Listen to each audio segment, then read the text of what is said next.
Hello and welcome to the United Kingdom of Christ podcast. I'm your host, Glenn Griego, coming to you from the beautiful Denver metro area. I want to thank you for taking the time out of your day to join me for this Bible study session. Hope you're finding these episodes as amazing as I do, having the ability to make them for you. If you'd like to connect with me, you can follow me on X. My handle is UK_Christ. I can also be reached via email at uk.christ@outlook.com. You can also call or text me at 720-805-8886. Please don't hesitate to reach out with any questions, comments, if you just want to talk. Any assistance I can provide within my means, I'd be more than happy to help. Awesome.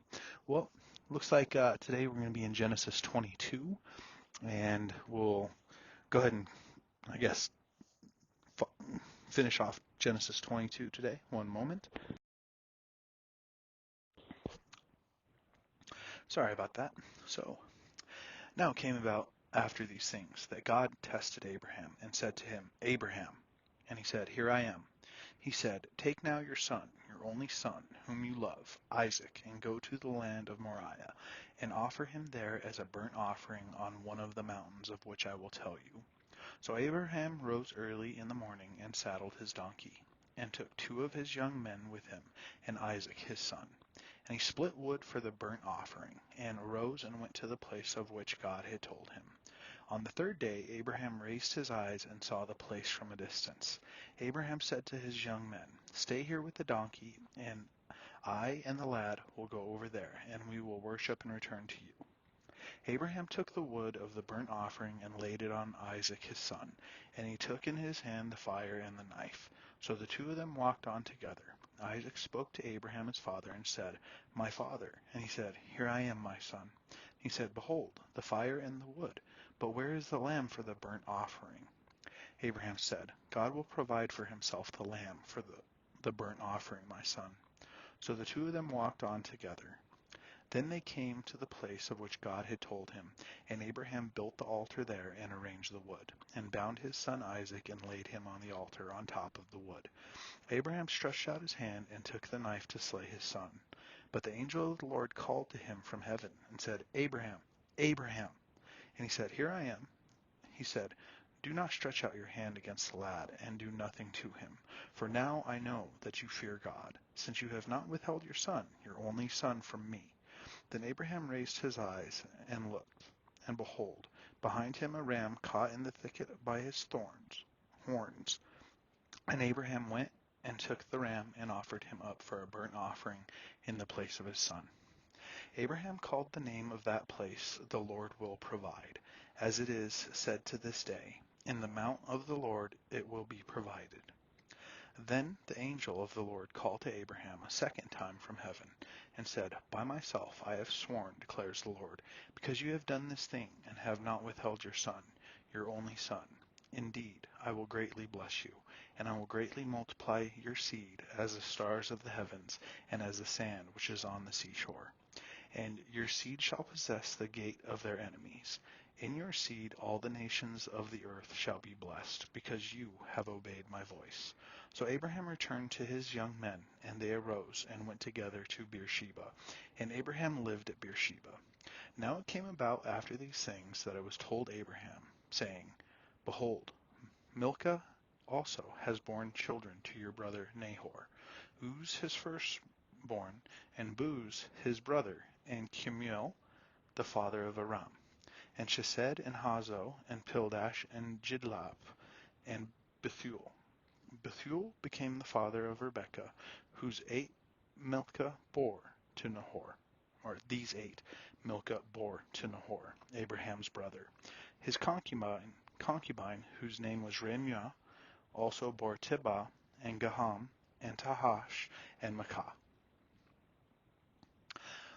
So that's the end of Genesis 22. Looking at a couple things. Well, first of all, let's step back and the Lord's angel came down and told Abraham, hey, don't do it.